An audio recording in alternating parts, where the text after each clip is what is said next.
Preço dos combustíveis deve subir ainda mais no Paraná. Nevou em 25 cidades paranaenses desde 1975. Curitiba, por exemplo, não via neve. Termina a CPI da telefonia móvel da Assembleia Legislativa. Empresas terão que se adequar para melhorar o sinal no Paraná e evitar duplicidade de faturas. Está no ar o Week News deste domingo, 28 de julho de 2013.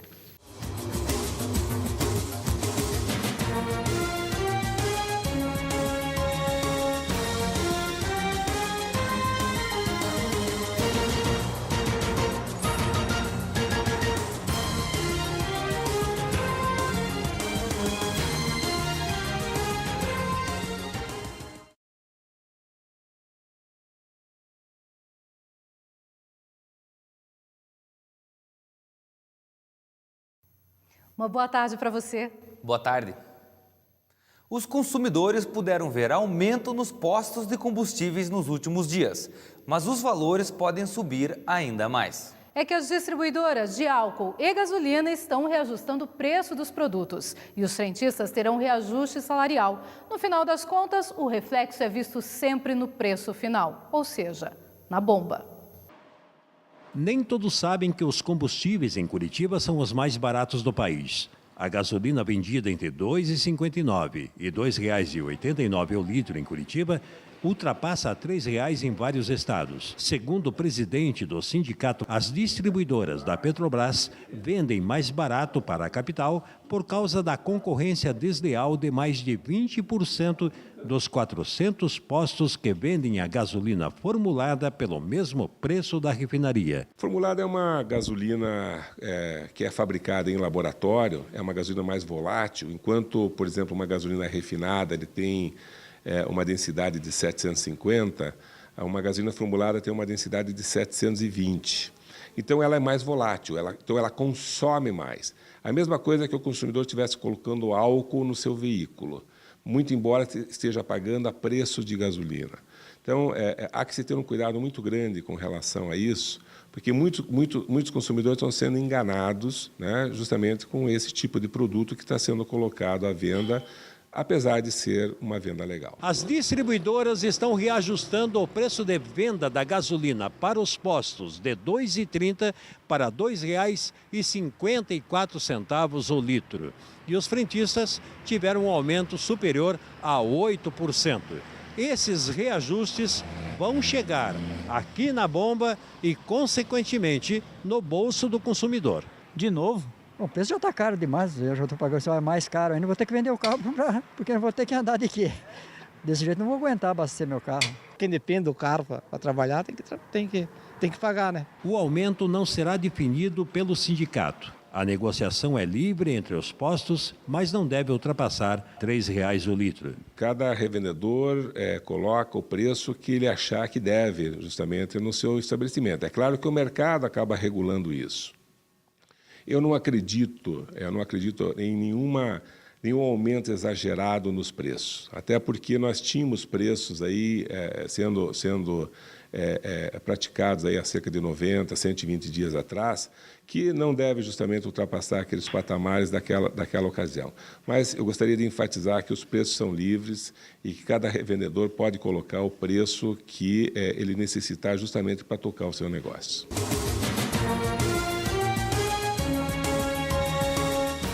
Mudança na cúpula da Polícia Civil do Paraná. Sai o delegado Marcos Michelotto, então diretor-geral, e entra Riad Farhat. A mudança teve como pano de fundo o caso Tainá, adolescente de 14 anos morta em Colombo, na região metropolitana de Curitiba.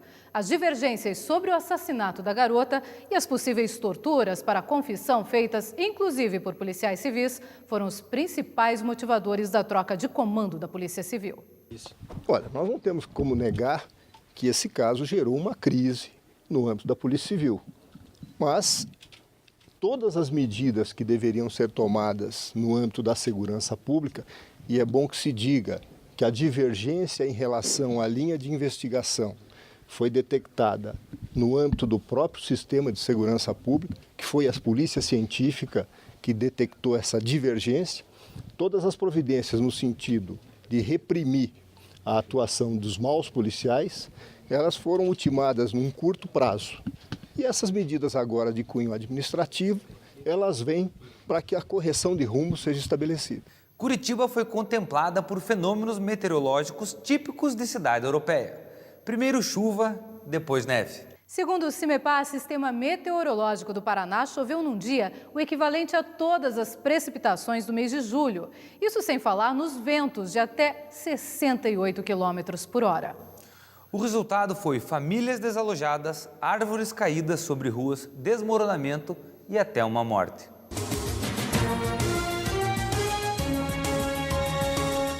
Essas pessoas desalojadas tiveram que sair das suas casas em virtude de destelhamentos, em virtude até de algumas casas foram atingidas por quedas de muro e elas foram abrigadas em casas de parentes e amigos. Nós fomos até o local, em virtude desse incidente, pedimos a documentação para o proprietário, este não nos forneceu, dizendo que estava abaixo do escombro, inclusive a documentação, mas os engenheiros da COSED estão verificando essa situação. A obra estava descoberta, ao lado de uma casa, iria ser coberta, e o vento muito forte arrancou a parte do telhado dessa obra, o vigamento e também parte dos tijolos, vindo a cair em cima do cômodo que se encontrava esta garota de 18 anos. Olha, com relação às chuvas, nós sempre orientamos as populações que moram perto dos rios para que monitorem os rios e caso o rio venha a sair do seu leito, essas pessoas procurem a ajuda junto à Prefeitura de Curitiba, junto à Defesa Civil, para serem abrigadas.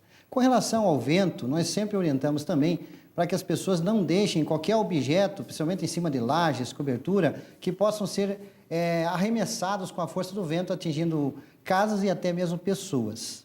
Então, essas orientações que nós fazemos constantemente às pessoas para que elas tenham a segurança garantida durante qualquer tipo de incidente. Bem, todas as famílias atingidas pelas chuvas foram atendidas pela Defesa Civil de Curitiba. Lonas plásticas foram distribuídas para cobrir as casas que foram destelhadas por conta dos ventos fortes. Ninguém acreditava, mas nevou em Curitiba e em vários municípios paranaenses. Surpresa para a maioria dos curitibanos, que fizeram fotos e vídeos durante todo o dia. O fenômeno raro em Curitiba havia sido observado pela última vez na capital em 1975. O dia amanheceu nublado na capital. Antes das 8 da manhã, começou a garoar. Em poucos minutos, as gotículas se transformaram em chuva congelada. E não levou muito tempo para que fosse possível ver os flocos brancos de neve. Agora são 8h15 da manhã. Depois de 38 anos, Curitiba volta a ver a neve novamente. O show da natureza durou pouco tempo. No Parque Barigui, o fenômeno teve a duração de cerca de 3 minutos. Quem passeava pelas praças da cidade também presenciou a neve. Falaram que ia nevar e eu desacreditei na hora, assim, né? Só que daí eu, trabalhando, eu peguei e falei, tá caindo neve daí. Ó, as mãos, congela tudo, ó. Uns floquinhos bem ralinhos, mas vi. Bem legal, bem legal. Tomara que neve mais. Foi bonito, foi bom. Branquinho. E o frio? Muito. Segundo o Instituto Meteorológico CIMEPAR, em vários bairros o que se viu foi a chuva congelada, combinada com alguns flocos de neve. Muitas pessoas acordaram cedo e registraram o momento. Porém, nem todo mundo conseguiu ver o espetáculo. Esse grupo de estudantes ficou sabendo da notícia pelas redes sociais. A gente estava na aula, daí a gente viu pelo Facebook algumas fotos, alguns comentários dizendo que estava nevando. Aí a gente saiu e estamos atrás da neve. Até agora a gente não viu. 2 horas depois da neve, a temperatura aqui no centro de Curitiba chegou a 3 graus. Mas o vento forte faz com que a sensação térmica seja de um frio bem mais intenso. Bastante touca, bastante blusa, porque está muito frio. Quantas blusas tem aí embaixo? Com as 3. Fora as calças, que tem 2 calças também. Tá muito frio, o pé tá gelado. No dia mais gelado do ano, nossa equipe também fez alguns flagrantes. No calçadão da Rua 15 de Novembro, moradores de rua tentaram vencer o frio com cobertores. Por outro lado, o inverno rigoroso também se tornou atração turística. Muita gente veio de Recife, minha filha, estamos de férias. E a gente veio por causa do frio, né? E tô adorando, muito bom. Mas não vi a neve ainda.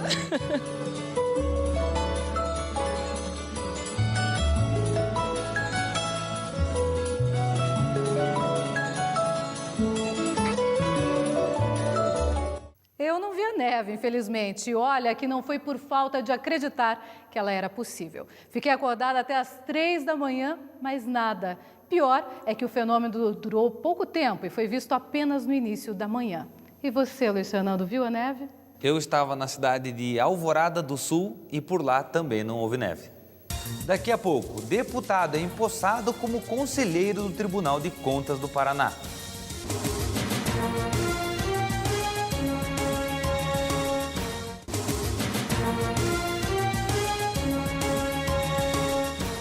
Foi bem mais rápido do que se imaginava. Fábio Camargo foi empossado como conselheiro do Tribunal de Contas do Paraná. Diferente das demais, a sessão não durou mais de 20 minutos. A posse de Fábio Camargo como conselheiro do Tribunal de Contas foi marcada por um pequeno manifesto contra o sistema da eleição. Este grupo, que se diz independente, quer conselheiros técnicos e não políticos. Fábio Camargo não atende a vários critérios técnicos, né? Então a gente é contra a indicação política e a forma como a lei de hoje se aplica. Então a população se manifesta nesse sentido de ser contra essa forma. A gente acompanhou a votação na Assembleia, viu a forma como foi feita e a população não aceita essa forma. O movimento ganha força no próprio Tribunal de Contas. O conselheiro Fernando Guimarães é funcionário concursado e indicado pelo Ministério Público. Ele também quer mudanças para eleger os conselheiros. Sempre defendi em congresso e assembleias, isso não invalida o modelo atual. Mas eu defendo não o concurso público para conselheiro, mas o aumento das vagas destinadas ao corpo técnico do tribunal e as vagas sendo indicadas pelos conselhos profissionais, como saúde, como educação, contabilidade, administração, finanças, lista tríplice, governo no meio, assembleia sabatina e aprova. Mas esse é um modelo para a discussão da Constituição, né? O ex-deputado Fábio Camargo recebeu a toga por um convidado para a solenidade. O seu pai, Cleiton Camargo, presidente do Tribunal de Justiça do Paraná. Pai e filho exibiram a toga aos manifestantes que não mediram palavras de ordem e vaias. O presidente do Tribunal de Contas, Artagão de Matos Leão, não conseguindo prosseguir com a sessão de posse, pediu para a segurança esvaziar as galerias. As sessões de posse de conselheiro aqui do Tribunal de Contas do Paraná sempre foram festivas, duração de pelo menos 3 horas. A posse de Fábio Camargo foi diferente, máximo 20 minutos. O presidente abriu a sessão, empossou um novo conselheiro e não houve nenhum pronunciamento. Tumulto também para tentar ouvir o conselheiro Fábio Camargo, que não queria dar entrevista.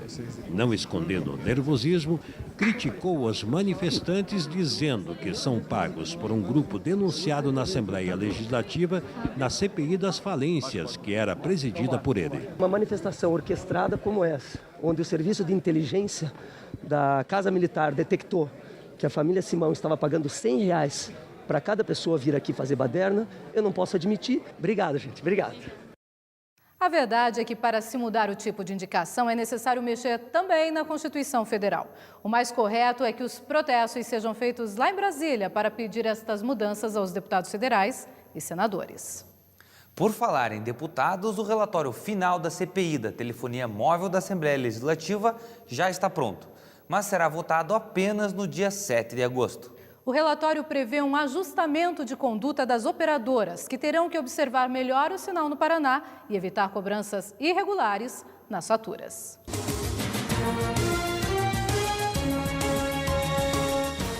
Ela terminou aqui num termo de ajustamento de conduta, onde foi imposto pelos deputados, pela comissão parlamentar, as operadoras que estão atuando no âmbito territorial do Estado do Paraná.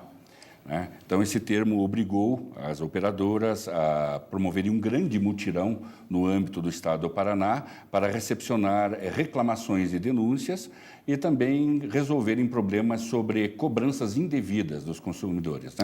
Todas as operadoras assinaram o termo de ajustamento de conduta, a Claro, a TIM, a Sercontel, todas as operadoras, a Oi, assinaram o termo de ajustamento de conduta.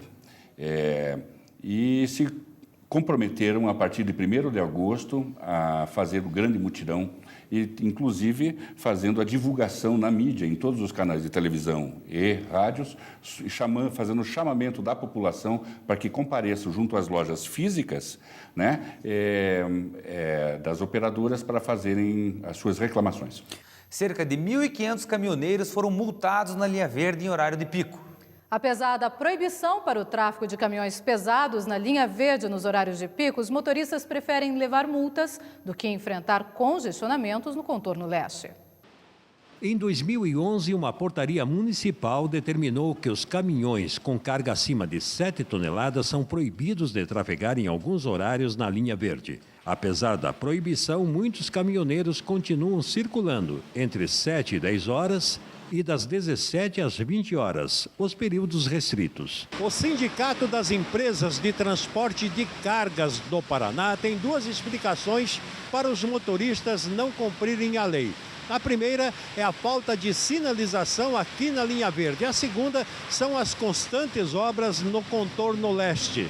Muitos caminhoneiros preferem arriscar a multa de R$ 85,13 do que enfrentar um congestionamento. O contorno leste, além desse problema da manutenção, do recapeamento e tal, que vive congestionado, já existe uma saturação também, né, do contorno, né? Então você vê que a gente tem 2 pistas só e o ideal é já ter um alargamento dessas pistas para o tráfego de veículos que tem lá. Então, se a gente não melhorar os contornos, o problema na linha verde vai continuar existindo, né? O motorista prefere correr o risco, né? Indo pela linha verde, o trajeto é mais curto, né? Na verdade, o contorno seria uma opção de trajeto mais rápido. Mas como ele vive congestionado, isso é impossível. A Secretaria de Trânsito de Curitiba informou através de nota oficial que as operações de fiscalização são feitas diariamente. E, em média, são aplicadas 30 multas por dia. E veja a seguir, funcionários do DENIT completam 1 mês de greve. Obras em estradas estão atrasadas.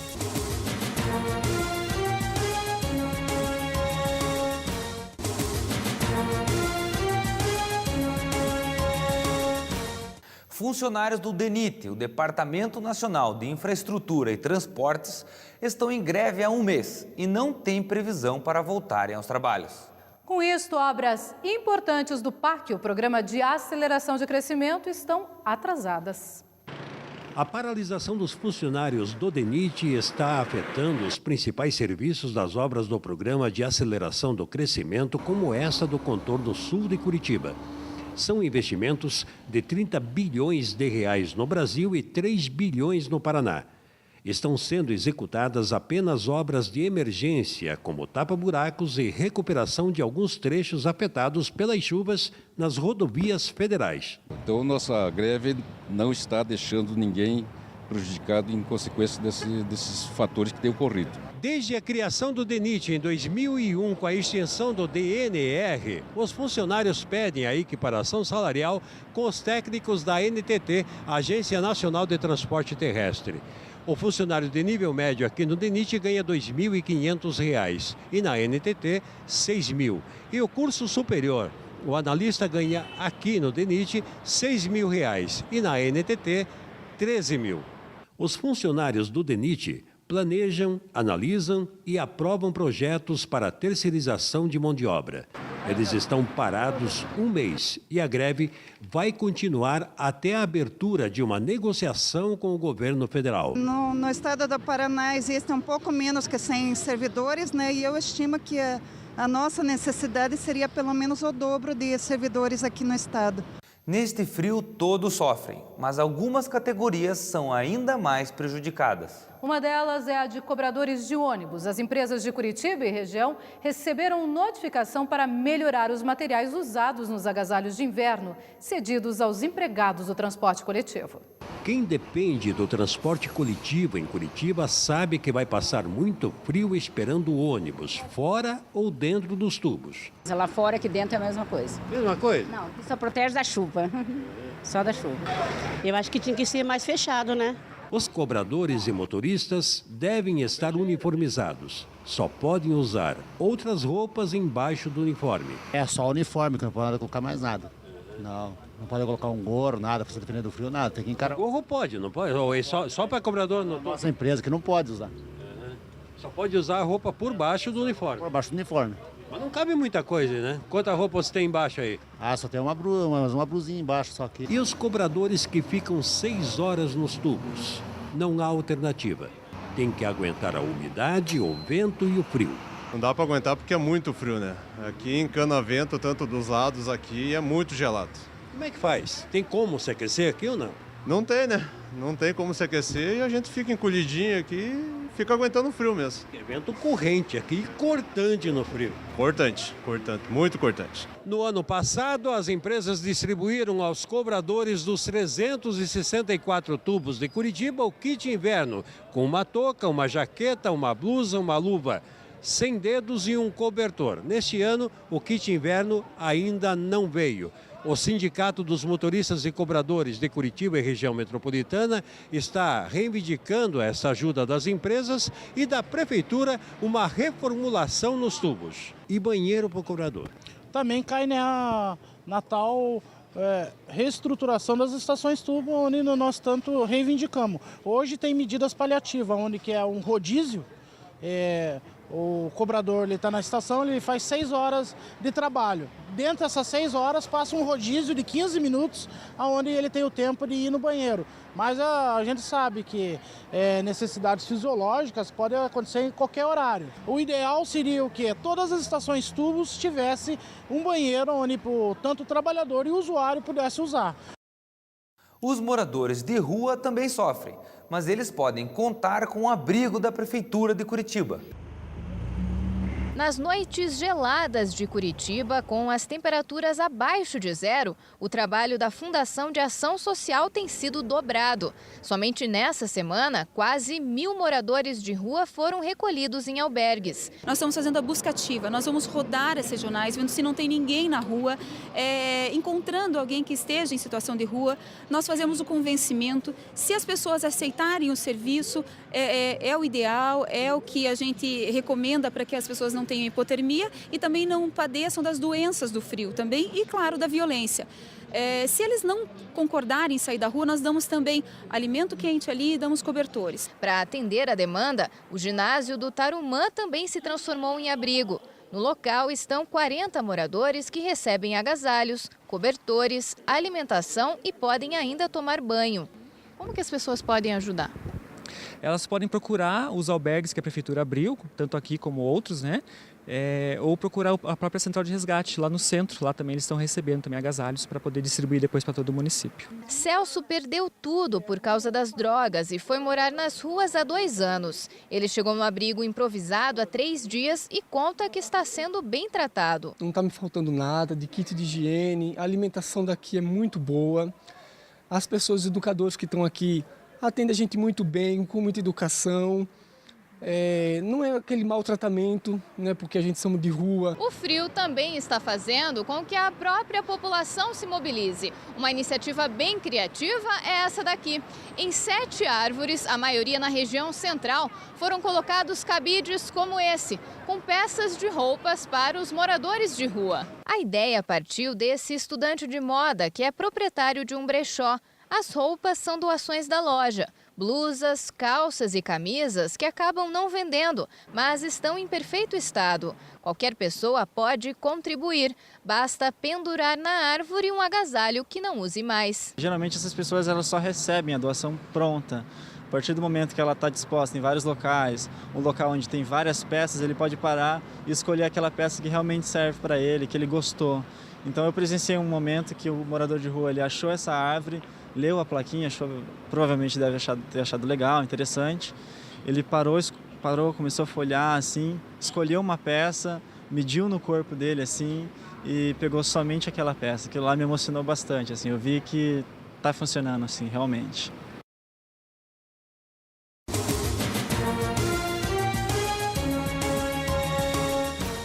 As temperaturas, enfim, devem subir um pouco no Paraná e não tem previsão de chuva para esta segunda-feira, segundo o CIMEPAR. Em Curitiba e em União da Vitória, o sol aparece, máxima de 21 graus. Sol entre nuvens também em Paranavaí, máxima de 25 graus. Calor em Foz do Iguaçu, 27 graus. E está chegando ao fim o Wikinews de hoje. Domingo tem mais, a gente te espera aqui às 2 horas da tarde. Uma boa semana para você e até lá. Boa tarde.